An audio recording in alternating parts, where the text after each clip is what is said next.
बढ़ते हैं बड़ी खबर की ओर, जहां राहुल के खिलाफ विशेषाधिकार हनन का नोटिस जारी हुआ है। बड़ी खबर, जहां राहुल गांधी के खिलाफ विशेषाधिकार हनन का नोटिस, असंसदीय भाषा को लेकर थमाया नोटिस।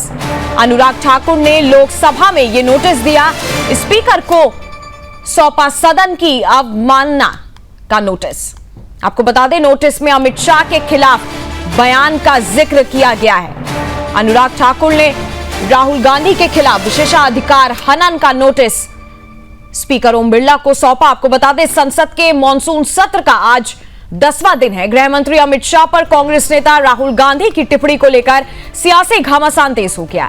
बीजेपी सांसद अनुराग ठाकुर ने लोकसभा अध्यक्ष ओम बिरला को राहुल गांधी के खिलाफ विशेषाधिकार हनन और सदन की अवमानना का नोटिस सौंपा है। वहीं पेपर लीक संशोधन विधेयक संसद के दोनों सदनों से पारित हो चुका है। बीजेपी सांसद अनुराग ठाकुर ने आरोप लगाया है कि राहुल गांधी ने लोकसभा में पेपर लीक संशोधन विधेयक पर चर्चा के दौरान केंद्रीय गृह मंत्री अमित शाह के खिलाफ असंसदीय, अपमानजनक और बेबुनियाद टिप्पणियां की हैं। उनका कहना है कि राहुल गांधी के बयान से सदन की गरिमा को ठेस पहुंची है, इसीलिए उनके खिलाफ विशेषाधिकार हनन और सदन की अवमानना की कार्रवाई की जानी चाहिए। बताया जा रहा है कि राहुल गांधी के भाषण के कुछ हिस्सों में लोकसभा अध्यक्ष ओम बिरला ने कार्रवाई से हटा भी दिया था। उधर संसद में पेपर लीक संशोधन विधेयक पर लंबी चर्चा के बाद इसे राज्यसभा से भी मंजूरी मिल गई। केंद्रीय मंत्री डॉक्टर जितेंद्र सिंह ने सदन में विधेयक पेश किया, जिस पर करीब 7 घंटे तक बहस चली। बहस के दौरान कांग्रेस अध्यक्ष मल्लिकार्जुन खड़गे के शिक्षा व्यवस्था से जुड़े बयान पर भी सदन में जोरदार हंगामा देखा गया।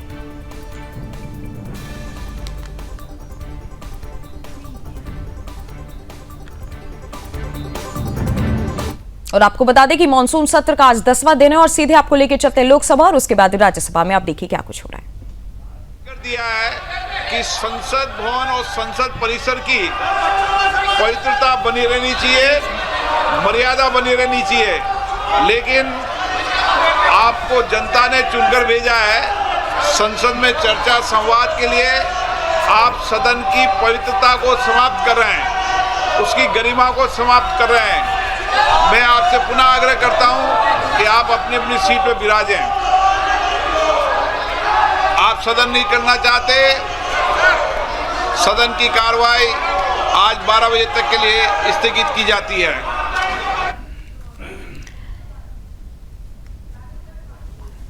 Doctor Chandrashekhar Pemmasani ji. Sir, in pursuance of the directions of the Chairman Rajya Sabha dated 24th September 2004, under Rule 266 of the Rules of the Procedure and Conduct of Business in the Council of States, I would like to make the statement. और बड़ी खबर इस वक्त की, लोकसभा की कार्रवाई 12 बजे तक के लिए स्थगित कर दी गई है। अभी आपने सुना है स्पीकर ओम बिरला ने जो भी कहा, लोकसभा की कार्रवाई 12 बजे तक के लिए स्थगित। बड़ी खबर आपके सामने, जहां लोकसभा में लगातार विपक्ष हंगामा कर रहा है, उसी के बीच अब कार्यवाही 12 बजे तक के लिए स्थगित कर दी गई है लोकसभा की। Respected Chairman sir, with your kind permission, I rise to make a statement regarding status of implementation of the recommendations contained in the 22nd report 18 Lok Sabha of the Department Related Parliamentary Standing Committee on Communication and Information Technology on review of mechanism to curb fake news pertaining to the Ministry of Information and Broadcasting. Thanks. Statement regarding government business through Dr. L. Murugan ji.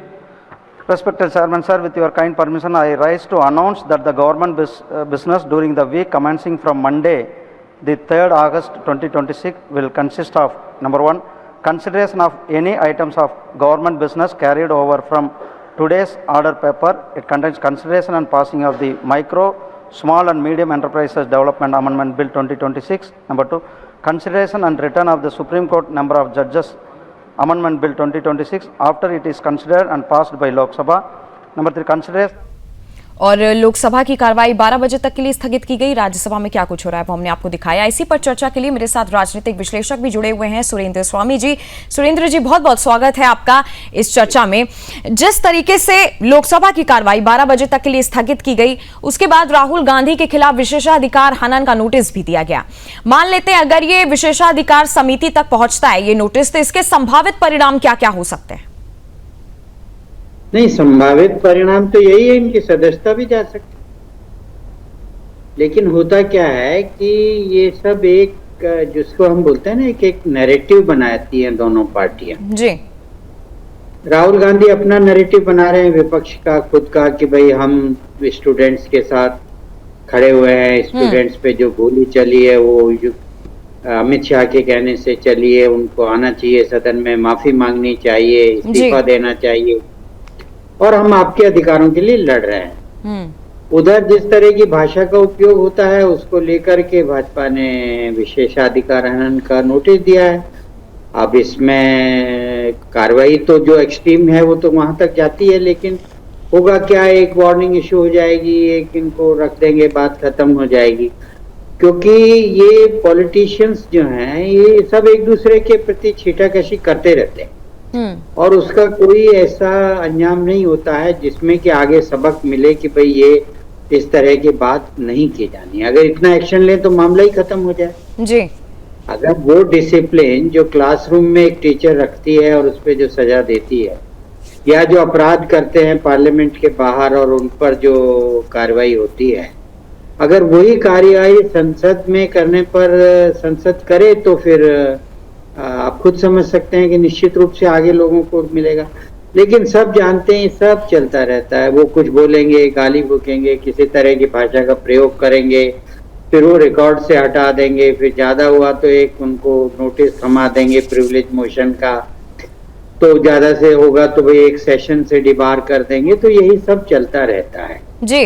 तो इसमें लेकिन मुख्य बात क्या है कि ये तो इनकी आपसी द्वंद है, लेकिन जो जनता है वो देखती है पब्लिक कि भाई हमारे हितों की रक्षा के लिए क्या हो रहा है, हमारे हितों की रक्षा के लिए कौन नेता और कौन पार्टी खड़ी है, और वो इनके इस डिस्टिंक्शन को नोट करती है। वो इस बात को समझती है कि जो ये कह रहे हैं उसमें कितनी सच्चाई है, जो ये कह रहे हैं उसमें कितना कमिटमेंट है, और वास्तव में उनकी हकों की रक्षा कौन पार्टी किस एक्सटेंट तक कर सकेगी या कौन पार्टी ज्यादा कर सकेगी। तो उसी हिसाब से वो अपने वोट का जब मौका उनको मिलता है तो वोट का अधिकार करते हैं और अपनी सरकार चुनते हैं। तो इसमें तो एक्सट्रीम केस तो कुछ भी हो सकता है, लेकिन मुझे लगता नहीं है कि इतना होता है। अभी तक ये जितने भी आते रहे हैं नोटिस, वो सब इसी तरह से उन पे फैसले होते रहे हैं, तो बहुत ज्यादा एक्सपेक्टेशन नहीं है। लेकिन एक इशू हाईलाइट होता है, अब वो रिकॉर्ड में रहेगा कि राहुल गांधी को ये नोटिस दिया गया था, उन्होंने प्रिविलेज मोशन। जी, क्योंकि सुरेंद्र जी, जिस तरह से राहुल गांधी के भी अगर मैं बयानों की चर्चा करूं, एक बयान उनका ऐसा आया जिसमें उन्होंने स्टूडेंट्स को 3 भाग में बांट दिया। पहला उन्होंने कहा कि पहले जो वहां पे नारे लगा रहे थे, जो नीट पेपर का प्रोटेस्ट हो रहा था, पहले स्टूडेंट थे, दूसरे जो उन्होंने इडियट कहकर संबोधित किया, तीसरा उन्होंने बोल दिया कि वहां पे अंधभक्त मौजूद थे, जिसके बाद कुछ ज्यादा ही जो है सियासत जो है गर्मा गई। आने वाले चुनाव पर भी क्या ये जितने भी विवाद हुए हैं, चाहे नीट पेपर प्रोटेस्ट की बात करूं, अब विशेषाधिकार हनन का नोटिस राहुल गांधी के खिलाफ आ गया, इन सब का असर क्या आने वाले चुनाव पर भी पड़ेगा या विपक्ष की रणनीति पर भी कुछ इसका असर पड़ेगा? नहीं, देखिए, विपक्ष की तो रणनीति बिल्कुल स्पष्ट है। वो जिस जाल के घेरे में अपने को फंसा चुके हैं उससे वो बाहर नहीं निकल सकते जी, और इसीलिए इससे इनको कोई फायदा नहीं होगा। और ये नोटिस देने से या ये कानून पास होने से भाजपा को भी कोई बहुत बड़ा फायदा नहीं होगा। लोगों को ये रहेगा, चलो सरकार है, अच्छा कानून बनाया है और एक कमेटी बनाई है, अच्छा सिस्टम आएगा तो चलो अच्छा है, नहीं होगा। लेकिन जो चुनाव है ना, उसको इससे मत जोड़िए। देखिए, इस देश में पिछले 15 महीनों में जो चुनावी गणित है वो बिल्कुल बदल चुका है। जो चुनावी धारा है वो दूसरी दिशा में अब बहने लगी है, और वो जो धारा है जो हम पिछले 15 महीनों के चुनाव में देखते आ रहे हैं, उसने इन सभी जो आकलन और आंकड़े जो चुनाव से पहले लोग करते हैं या जिन बातों के मुद्दों को उठा के चुनाव में जाते हैं, उन सबको उन्होंने एक तरफ रख दिया है और ये स्पष्ट कर दिया है कि अब इस देश में जो चुनाव है और जो लोगों का समर्थन है, और उसमें जैन जी भी एक बहुत रूप में शामिल है, क्योंकि हमारे देश में 35 साल से जो नीचे लोग हैं वो 65% हैं, 30 साल से जो नीचे लोग हैं वो 45% है। तो मतलब ये है कि देश का एक बड़ा वोटर, देश का एक बड़ा समुदाय जैन जी ही है। वो जैन जी है जो वोट डाल रहा है और अपने अधिकार का प्रयोग कर रहा है। तो ये बात एक स्पष्ट, जो मैं अपना आकलन बता रहा हूं कि जो मैंने महाराष्ट्र के चुनाव से, फिर उसके बाद बिहार के चुनाव से, फिर बंगाल के, फिर आसाम, फिर तमिलनाडु जी, तो अब चुनाव में ये सब मुद्दे कोई मायने नहीं रखते हैं कि भाई कितनी बेरोजगारी है, कितने पेपर लीक हो रहे हैं और कितनी अशिक्षा है या कितनी क्या समस्याएं हैं। इस समय एक ही मुद्दा इस देश में उभर के सामने आया है जो लोगों के जहन पर काम कर रहा है, उनके मन मस्तिष्क में छाया हुआ है कि हमारा अपने धर्म का, हमारी अपनी संस्कृति का, हमारे अपने विरासत का अस्तित्व हमें बचाना है, वो खतरे में है। अगर हम ढंग से अभी अपनी सरकारें नहीं चुनेंगे तो फिर लोग हमारे धर्म पर, हमारे अस्तित्व पर जो अभी तक प्रहार करते रहे वो लगातार करेंगे। और इसलिए उनको अगर सत्ता में है तो हटाना है और सत्ता में नहीं है तो नहीं आने देना है। और एक बात ये होती है कि वो एक फ्लूक होता है कि भाई फ्लूक हुआ चुनाव में, आपको एक जगह जीत गए तो आपने कहा जी नहीं इसका कोई मुद्दा नहीं, लेकिन आप लगातार चुनाव जीतें और चुनाव में जो आपकी जीत हो वो बहुत जबरदस्त हो, वो सारे आंकड़ों को फेल कर दे। देखिए अब आप असम का उदाहरण लीजिए, 45% वहां पे डेमोग्राफी चेंज होगी, मुसलमान 45% है लेकिन 3/4 सीट भाजपा जीती। आप बंगाल में आ जाइए, 28% 30% मुसलमान थे जी, 2/3 बहुमत लेके भाजपा जीती है। आप बिहार में आ जाइए, वहां तो 18%, उन्होंने तो जनगणना भी कराई थी, 18% मुसलमान, 12% यादव, 30% तो यही हो गए। उसके बावजूद वहां पे 3/4 बहुमत मिला। आप तमिलनाडु में आ जाइए, डीएमके सबसे बड़ी पार्टी कहलाती है, क्या शुरू हुआ उसका, सत्ता से बाहर हो गई, 50 सीटों पे सिमट गई। तो मतलब कहने का यह है कि इस समय जो चुनाव है उसका चुनावी माहौल बिल्कुल अलग है। वो चुनाव बस, मैं मतलब लोग कहते हैं भाई आप ऐसे क्यों बोल रहे हैं, हमने कहा भाई हम ऐसे वैसे नहीं बोल रहे, हमें तो जो हमारा ऑब्जर्वेशन हम बोलते हैं, अगर गलत होगा तो चुनाव में पता लगेगा। इस समय चुनाव में एक ही मकसद है, आप सनातन को गाली देंगे, आप सनातन का विरोध करेंगे, आप सनातन के हितों के खिलाफ जाएंगे तो आपको सत्ता में नहीं आने दिया जाएगा। यही चुनाव है जी। और ये सुरेंद्र जनता का चुनाव है, ये पार्टीज का इलेक्शन नहीं है।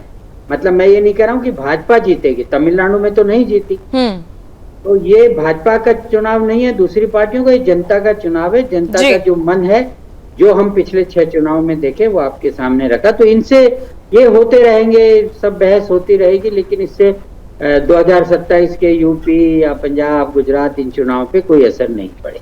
जी बिल्कुल, क्योंकि जिस तरीके से अगर संसद की भी बात करूं, लगातार विपक्ष जो है हंगामा कर रहा है, जो अगर हालांकि अगर एंटी पेपर लीक बिल के बारे में भी बात करूं, पास होने के बाद भी लगातार कुछ ऐसे बयान निकल के सामने आए विपक्ष की तरफ से। क्या संसद में भी अगर नेताओं की भी बात करूं तो नेताओं की तरफ से भी भाषाओं पर मर्यादा रखने का भी क्या कोई कानून बनाना चाहिए? नहीं, देखिए वहां तो कानून है, उनकी नियमावली है, लेकिन कानून यही है कि आप बोलेंगे तो वो रिकॉर्ड से निकाल देंगे। सजा का प्रावधान नहीं है ना। अगर मान लीजिए आप प्रधानमंत्री को सदन के बाहर गाली देते हैं तो आपके खिलाफ एफआईआर दर्ज हो जाती है जी, लेकिन आप प्रधानमंत्री को सदन में गाली देते हैं तो एफआईआर दर्ज नहीं हो सकती। ये एमपीज का अपना एक प्रिविलेज उन्होंने बनाया हुआ है कि भाई हमारा फ्रीडम ऑफ एक्सप्रेशन है तो आप हम पे कार्रवाई कैसे करेंगे। अगर ये बात हो जाए कि जो अपराध संसद के बाहर है वो भी ये अपराध संसद के अंदर भी माना जाएगा तो ये बोलना छोड़ देंगे, ये इस भाषा का प्रयोग संसद में करना बंद कर देंगे, क्योंकि उनको डर लगेगा कि भाई हम तो हमारे एफआईआर होगी, संसद से बाहर निकलते अरेस्ट हो जाएंगे। तो ये जो अब इन्हीं लोगों ने अपने लिए कानून बना लिया, अपनी खुद की सुरक्षा कर ली।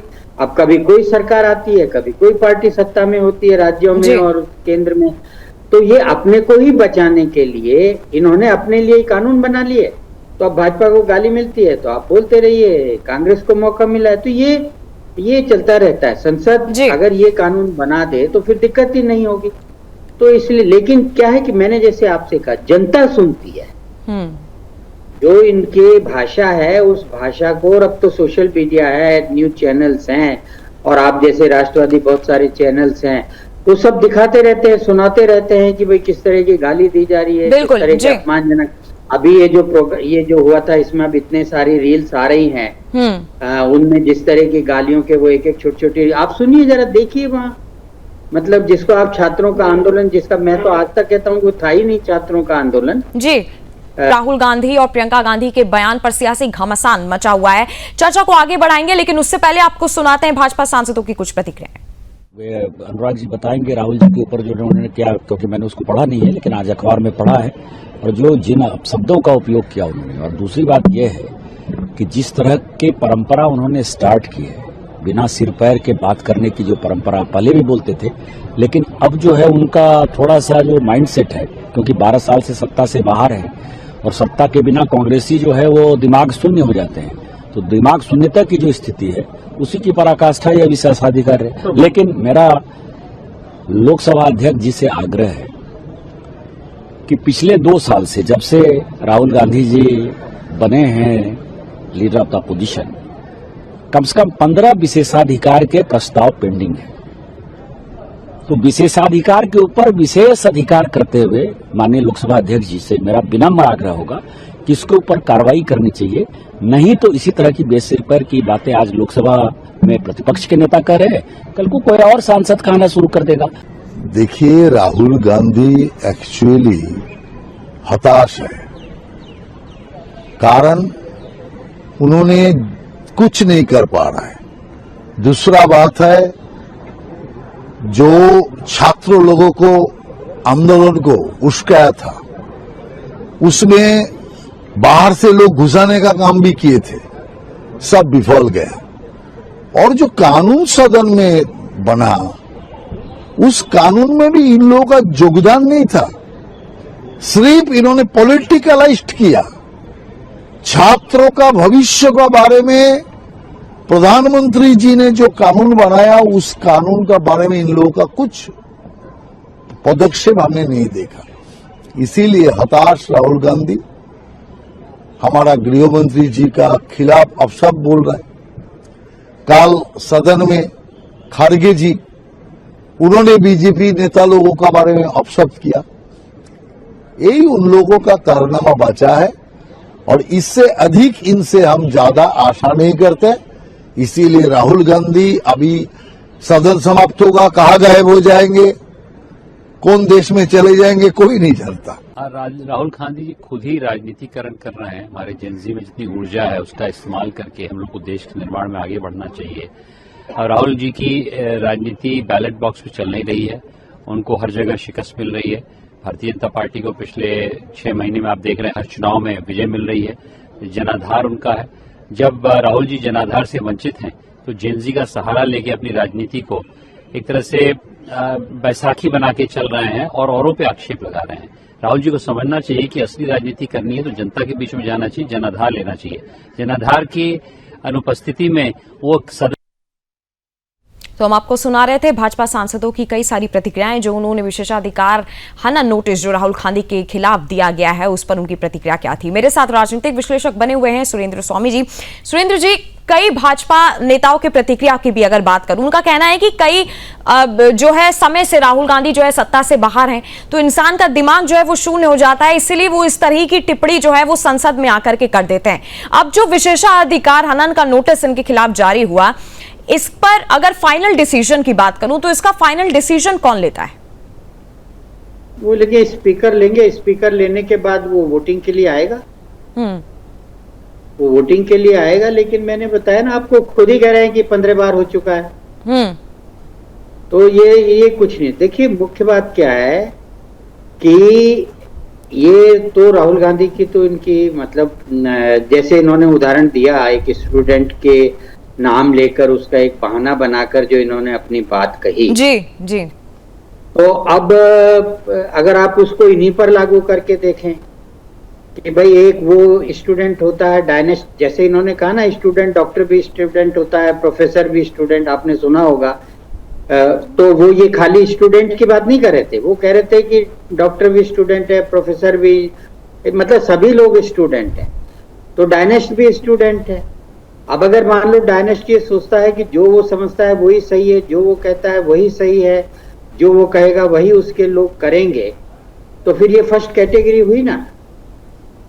दूसरा, अगर आप इसको दूसरे रूप में देखें कि एक पार्टी जिस व्यक्ति को लगातार चुने जा रही है, जो उसे 15 साल से सत्ता से बाहर कर रहा है, और बड़े बड़े राज्यों में, बंगाल में 2.5%, यूपी में 2%, तमिलनाडु में 3.5% की पार्टी जिसको बना, मतलब बिहार में 4% की पार्टी बना के रख दिया, तो उस पार्टी के कार्यकर्ता क्या कहलाएंगे राजनीति में?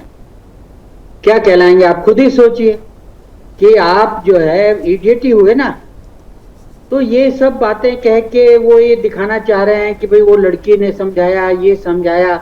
वो एक्चुअली कहना ये चाह रहे थे कि सरकार इडियट है, इसके मंत्री इडियट हैं, और जो हम इनके समर्थक हैं वो अंधभक्त हैं। तो उस बात में हिम्मत नहीं कहने। वो एक लड़की का उदाहरण लेके कि उसने कहा 3 तरह के स्टूडेंट होते हैं, 4 तरह के स्टूडेंट होते हैं, लेकिन इन सब बातों से कुछ निकलता नहीं है। लोग बेवकूफी समझते हैं, लोग इनको बेवकूफी समझते हैं राहुल गांधी को, कि इसको मालूम ही नहीं क्या कह रहा है, क्या नहीं कह रहा है, जनता उसको क्या समझ रही है। क्योंकि ऐसे ये जो बयान एक सामने इन्होंने स्टूडेंट्स को लेके दिया, ऐसे तो बयान जो है राहुल गांधी ने अभी कुछ दिन पहले भी दिया था, जब उन्होंने कहा था कि जब मुझे प्रधानमंत्री के घर के बाहर से पुलिस ने उठाया तो मेरे कान में भी एक पुलिस वाले ने कहा था कि जो सरकार है इसे तुरंत हटाइए और आप आइए। हाँ, वो मैंने बताया ना, जैसे वो केजरीवाल ने गुजरात में कहा था कि भाई आईबी के लोगों ने मुझे बताया है कि मेरी 90 सीटें आ रही हैं, बस आप 5-7 और दे दीजिए तो हमारी सरकार बन जाए। तो ये सारी की सारी बातें, ये क्या कहते हैं, हेल्यूसिनेशन। जब आदमी बहुत दिनों सत्ता में हमेशा, मतलब जिन्होंने अपने जन्मदिन भी नेवी के फ्रिगेट पे मनाए हों, जिन्होंने हवाई जहाज में मनाए हों, जिनकी पीढ़ियां सत्ता में इस तरह प्रधानमंत्री रही हों, और वो इस तरह धक्के खाते फिरे और कोई उन्हें पूछे नहीं, और मतलब इतना सब करने पे, चाहे वो प्रियंका हो चाहे राहुल हो, कहीं उनको वोट नहीं मिले, तो इसको एक फ्रस्ट्रेशन कहते हैं। और वो फ्रस्ट्रेशन कई बार एक हेलुसिनेशन में चला जाता है, जहां आदमी खुद ही अपने को अपने मन में समझने लगता है कि नहीं मैं यूं, जैसे आपको स्टोरी पढ़ते हैं, फिल्म देखते हैं, तो थोड़ी देर के लिए आपको लगने लगता है कि आप भी वही पात्र हैं, तो कभी है तो आपको गुस्सा भी आता है पिक्चर देख के, कभी रोना भी आ जाता है, फिर आप सोचते हैं भाई मैं क्यों रो रहा हूँ, मैं तो पिक्चर देख रहा हूँ। तो ऐसे इनको एक हेलुसिनेशन होने लगा कि उसने कहा आप आइए, इनके लोग पोस्ट करेंगे राहुल गांधी प्रधानमंत्री, नेक्स्ट पीएम। तो ये सब वो उस स्थिति में है जहाँ पे फ्रस्ट्रेशन भी है, हेलुसिनेशन भी है, और एक तड़प भी है कि भाई अब कुछ हो नहीं सकता। तो कमजोर आदमी क्या करता है, वो गाली बकता है। जी, कमजोर आदमी तो कुछ करेगा नहीं, वो गाली बकेगा। तो वो ये गालियां, अच्छा पहली बार थोड़ी बकी, आपको ध्यान होगा नंदिनी जी कि एक बार वो ट्वीट किया था इन्होंने कि मोदी घर से बाहर निकलेगा, मतलब मोदी जी भी नहीं, जब मोदी घर से बाहर निकलेगा तो लोग उसे डंडे मारेंगे। जी, ये उन्होंने ट्वीट किया। बिल्कुल सुरेंद्र जी, क्योंकि बहुत सारे ऐसे बयान हमने राहुल गांधी के बीते दिनों, बीते जो है महीनों में सुने हैं, जिन पे बिल्कुल लोगों ने आपत्ति भी जताई है। सुरेंद्र जी, समय की कमी के कारण ये चर्चा यहीं पे मैं रोकती हूं। आपका बहुत बहुत धन्यवाद मेरे साथ जुड़ने के लिए। और फिलहाल राहुल गांधी के खिलाफ जो विशेषाधिकार हनन का नोटिस जारी हुआ है, इसके बाद अब राहुल गांधी की तरफ से क्या बयान निकल के आ रहा है, क्योंकि लोकसभा की कार्रवाई देखिए 12 बजे तक के लिए स्थगित कर दी गई है। इसके बाद विपक्ष लोकसभा में अपनी तरफ से क्या बातें रखता है, ये हम आपको लगातार बताते रहेंगे। फिलहाल अभी के लिए बस इतना ही। बाकी देश और दुनिया की तमाम बड़ी खबरों के लिए आप देखते रहिएगा सुदर्शन न्यूज। जय हिंद।